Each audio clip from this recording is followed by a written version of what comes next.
میری لائبہ سے شادی ہو گئی۔ لائبہ سے ملاقات گیٹ ٹوگیدر میرج ایونٹ میں ہوئی تھی۔ یہ میرج ایونٹ میرے مالک نے ارینج کیا تھا۔ وہ اکثر ایسے ایونٹ آرگنائز کرتا رہتا تھا۔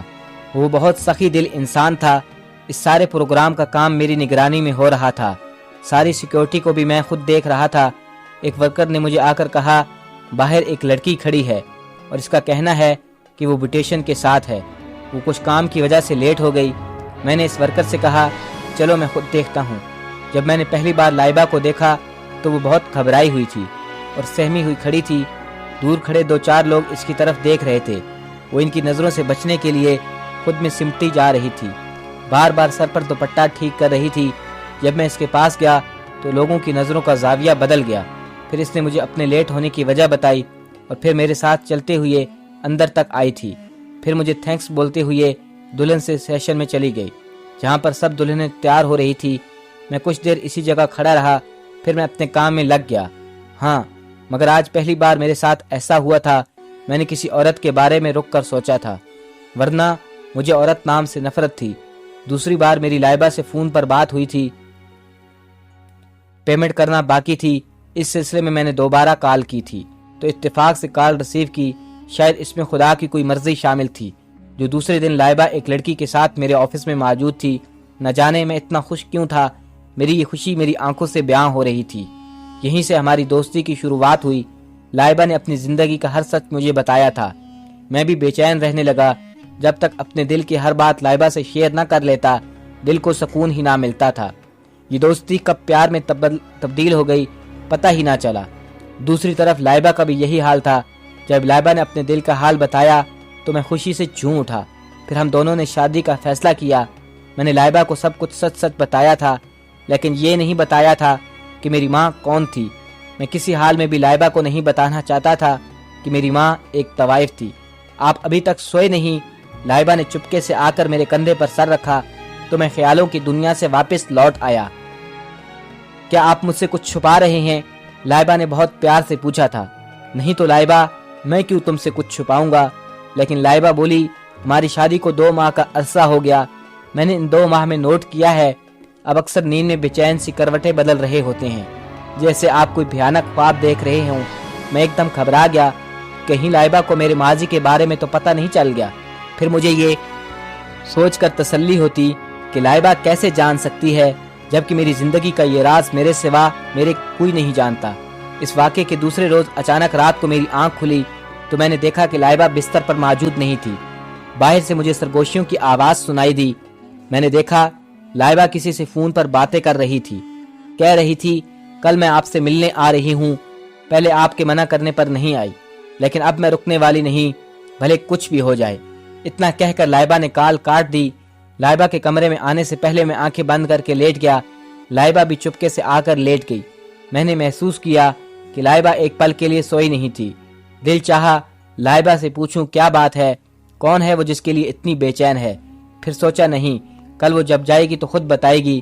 دل میں خیال آیا، لائبہ نے تو کہا تھا کہ اس کا اس دنیا میں کوئی اور نہیں، نہ ماں، نہ باپ، نہ بہن، نہ بھائی، تو پھر آج کس کے لیے وہ رات پر نہیں سوئی؟ دل میں طرح طرح کے خیال آنے لگے کہ نہیں، میری لائبہ ایسے نہیں، اس نے مجھ سے کچھ نہیں چھپایا، اپنی زندگی کا ہر راز بتایا ہے۔ کئی سوالوں میں الجھے صبح ہو گئی۔ میں انتظار میں تھا کہ لائبہ مجھے بتائے گی، لیکن لائبہ نے مجھے کہا کہ اسے باہر جانا ہے، کچھ ضروری کام ہے، میں شام تک لوٹ آؤں گی۔ میں لائبہ پر شک نہیں کرنا چاہتا تھا، لیکن جب میں نے لائبہ کے پارلر کال کی تو پتہ چلا کہ لائبہ پارلر نہیں گئی، لائبہ کسی اور سے ملنے گئی تھی، وہ بھی مجھے جھوٹ بول کر۔ آخر کس سے؟ مجھے سمجھ نہیں آ رہا تھا۔ نہ چاہتے ہوئے بھی میری سوچ کا دائرہ غلط طرف جا رہا تھا، جو میں ہرگز نہیں چاہتا تھا۔ گھر واپس آنے پر لائبہ نے بتایا کہ اسے کچھ دن اور پارلر جانا ہے، پرانے کچھ کسٹمر ہیں، وہ صرف اسی سے ٹریٹمنٹ چاہتے ہیں۔ میں نے لائبہ کو جانے سے نہیں روکا، مگر دل میں فیصلہ کیا کل کو لائبہ کے پیچھے جاؤں گا اور دیکھوں گا وہ کس کو ملنے جاتی ہے۔ دوسرے دن میں نے لائبہ کا پیچھا کیا تھا۔ لائبہ نے بازار سے تھوڑے پھل خریدے اور کچھ میڈیسن بھی۔ لائبہ رکشے سے اتر کر ایک گلی میں داخل ہو گئی۔ کچھ گھر چھوڑ کر لائبہ ایک گھر میں داخل ہو گئی۔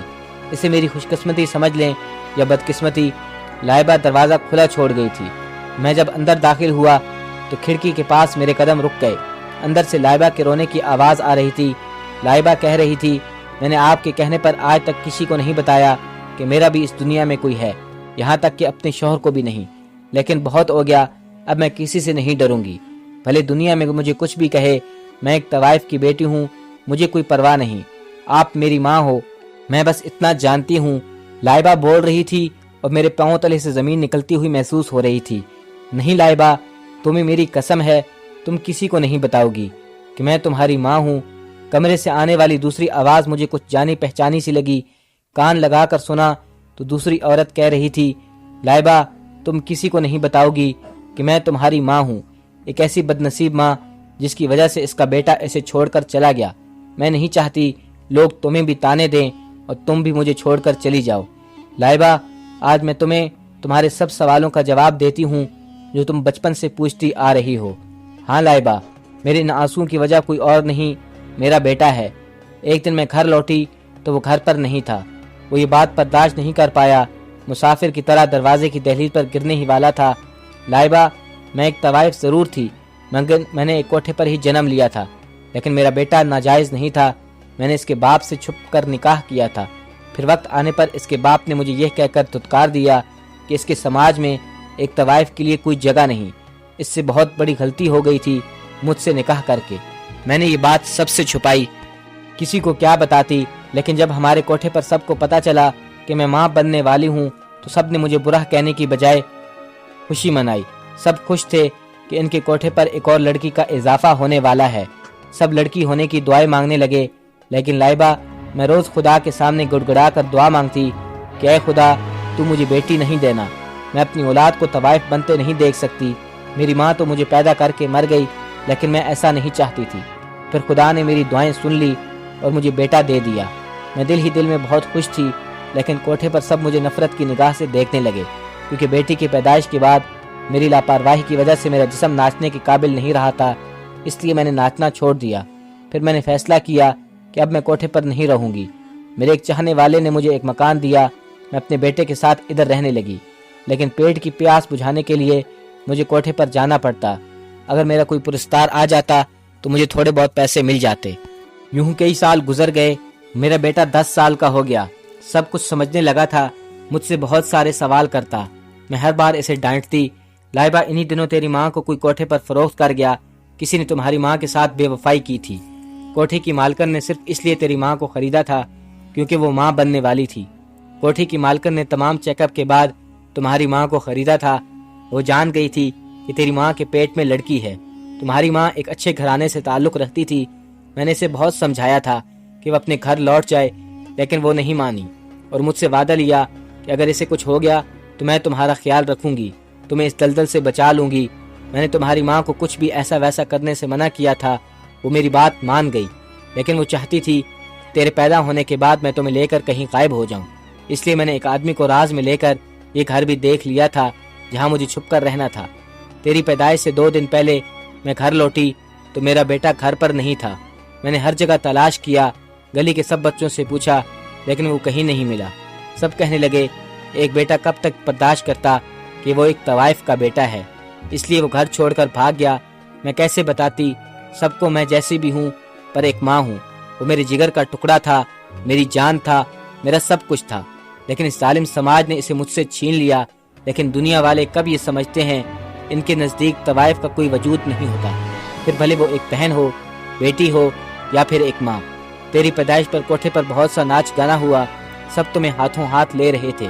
کوئی کہہ رہا تھا کہ تو بڑی ہو کر کمال کی ناچنے والی بنے گی، کوئی کہہ رہا تھا تمہاری آنکھیں کتنی پیاری ہیں، لیکن ان سب کے درمیان کوئی تھا جو میری طرف بہت امید سے دیکھ رہا تھا، وہ تمہاری ماں تھی۔ پھر دوسرے دن رات کے اندھیرے میں تیری ماں نے تجھے میرے حوالے کرتے ہوئے کہا، میری لائبہ کو اس ظالم دنیا سے بچا لینا۔ آپی، میں اپنی غلطی کی سزا اس معصوم کو نہیں دینا چاہتی۔ میں نے تو تمہاری ماں کو بھی ساتھ آنے کا کہا تھا، لیکن وہ نہیں مانی۔ بولی میں نے گھر سے بھاگ کر اپنی ماں کا دل دکھایا تھا، اب میں اپنی لائبہ سے دور رہ کر اپنی غلطی کا ازالہ کروں گی۔ اس دن کے بعد تمہاری ماں کے ساتھ کیا سلوک ہوا ہوگا خدا جانتا ہے۔ میں صرف اتنا جانتی ہوں اس دن کے بعد کبھی اس طرف پلٹ کر نہیں گئی اور یہاں آ کر اس گھر میں رہنے لگی۔ یہاں مجھے کوئی پہچانتا بھی نہیں تھا۔ اندر سے آوازیں آنا بند ہو گئی سوائے سسکیوں کی آوازوں کے۔ میرے اندر کچھ ٹوٹا تھا بہت زور سے، ایک میں دروازے کی دہلیز پر گرنے لگا تھا کہ جن ہاتھوں نے بسم اللہ کہہ کر مجھے گرنے سے بچایا تھا وہ ہاتھ کسی اور کے نہیں میری ماں کے تھے۔ میری سماعتوں سے پہلی آواز ٹکرائی تھی بیٹا سنبھل کے، اور دوسری آواز میری بیوی کی تھی۔ وہ کہہ رہی تھی آپ یہاں کیسے؟ اس کے بعد مجھے ہر آواز سنائی دینا بند ہو گئی۔ سنائی دے رہی تھی تو صرف ایک آواز، اور وہ تھی میری ضمیر کی، جو کہہ رہا تھا کہ میری ماں ناپاک نہیں ہے اور نہ کبھی ناپاک تھی۔ میں رو رہا تھا اور میرے ساتھ میری جنت بھی رو رہی تھی۔ میں روتے ہوئے ماں کے قدموں میں جا گرا اور چیخ چیخ کر کہنے لگا کہ ماں، میں وہی بد نصیب تیرا بیٹا ہوں جو تجھے چھوڑ کر چلا گیا تھا۔ میری ماں نے مجھے اپنے سینے سے لگایا اور میں رو رو کر ایک ہی بات کہتا رہا کہ میری ماں طوائف نہیں ہے، میری ماں ناپاک نہیں ہے، میری ماں صرف اور صرف جنت ہے میری۔